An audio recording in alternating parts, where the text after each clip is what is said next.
Hello, good people of the internet. Today I want to talk about dice and why a whole ton of games that use dice really shouldn't. The first game I want to talk about today is Cluedo. Now, Cluedo is a game I actually enjoy. I play it semi-regularly.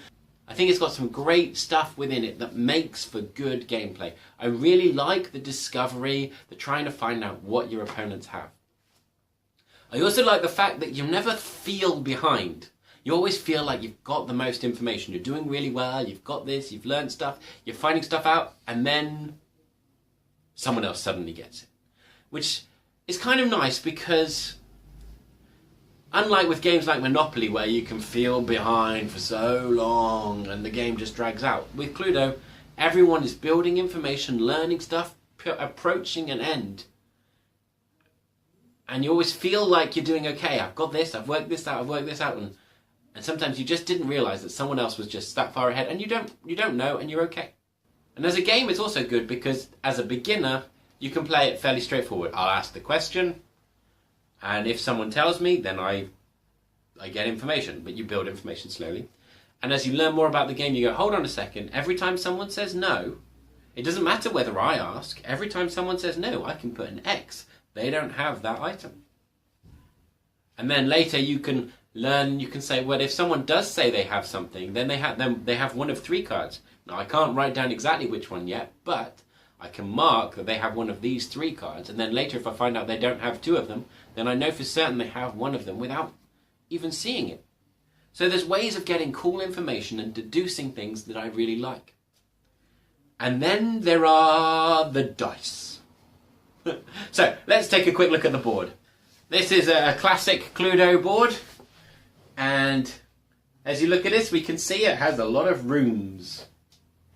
And to get between these rooms, you roll a dice. Now, if you roll less than the number required to move between the room, you are just stuck waiting for a turn. You don't get to ask anything, you don't get to do anything.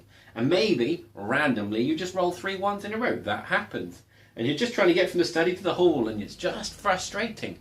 Because it's not what the game is about. The game is about asking questions. Good questions. If you ask the right questions, you can get good information early, and you can deduce things from other people's questions too. So why does it have dice? My theory for this is, of course, that at the time this game was created, board games have dice. It doesn't have dice, it's not a board game. So you need a dice. And then, of course, we lay out the board like so, and we have all of these extra spaces that no one is ever going to use. Like, even down the columns, like here, Colonel Mustard. Well, he's going to go up here, and then left or right, isn't he? So we have spaces here that are irrelevant. The whole board is built to use dice in a way that doesn't make sense. And this is my complaint and my thesis for this video. Don't use dice if your game doesn't need them. This game doesn't need them. It does need rooms.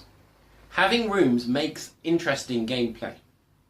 It means that you have to choose which room you're going to be in. You have to decide, do I stay or do I move on, or do I take the time to get from here to the dining room? Is it worth it, or can I find that out elsewhere? But we can do that without dice. All we need to do is define which rooms are connected, kind of like a graph. You know, the study is connected to the library and the hall, the library is connected to the hall, the billiard room and the study, as you just draw lines between them, and then on your player can move between any connected rooms. What we play in our family now is we play, on your turn you can either move or ask a question, instead of you can roll, and if you end up in a room, you get to ask a question. And that means the game, you know, you've got a choice. Do I move? Do I take the time to move? Or do I keep asking you? And of course, if you found out that it's the study, or you know that the person to your left has the study, you kind of have to move if you're in the study. So, no dice, keep the board, just get rid of all of the squiggly things, and you've got a great game here. But Cluedo isn't the only criminal here. There are other games that do this, good games and bad games. Another detective game, a terrible, terrible detective game.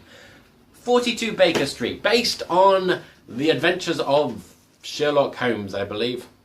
Tons of puzzles written into a book, and as you move around the board with a dice, you get permission to look at a clue. Now these clues are hidden in this book, so you're in this room and you're doing puzzle 1, you have to go to page 35, find clue number 72 or something on that page, and then you have to read it, write it down, and while you're doing this no one else has access to the book. And then basically most of the clues are anagrams or something like, so it's not really about detective.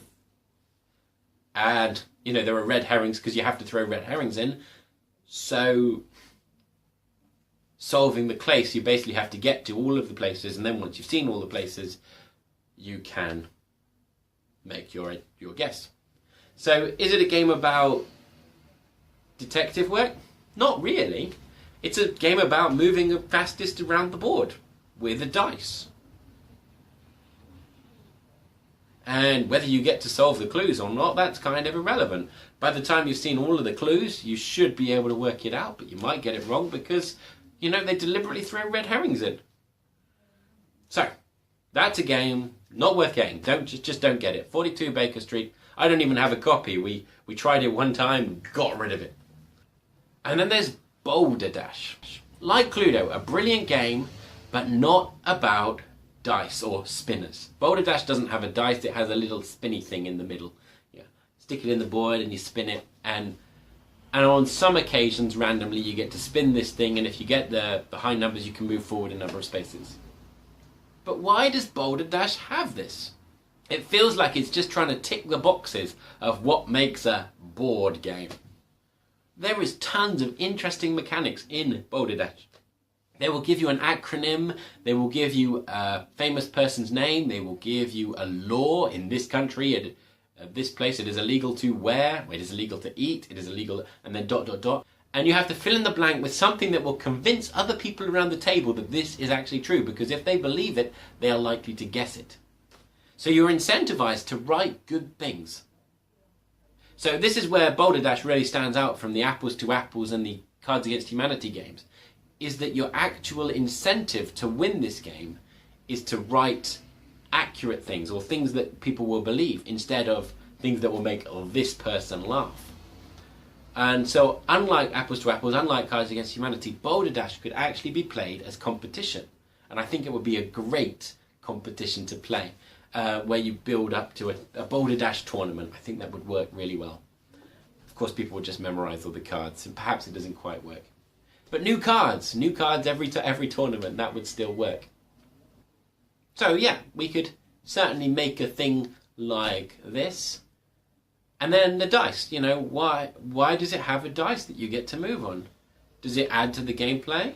I would argue it actually takes away from the gameplay, because the game that was previously about skill, about convincing other people of your way of thinking, you know, debate, is now a game about dice.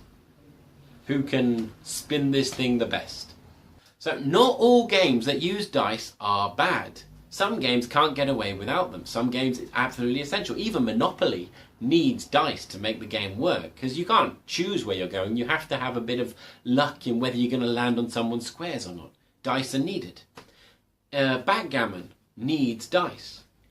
You can't play it without dice. There's no way the game works, and so you consciously have to think about what would be a good move based on the likelihood of your opponent's rolls. It's a great game. And that is made even better by the doubling dice, which isn't really a dice so much as a counter, but the doubling makes backgammon an interesting game. I'll want to do a series about the doubling dice at some point. Remind me. You know, the majority of the skirmishy tabletop games where you paint all your minifigures and stuff, they need some dice. I think they have too many dice, but they need some dice to make the game work. And so there are plenty of places where dice are relevant, and they do make for interesting games and interesting choices. But here is what I want to say.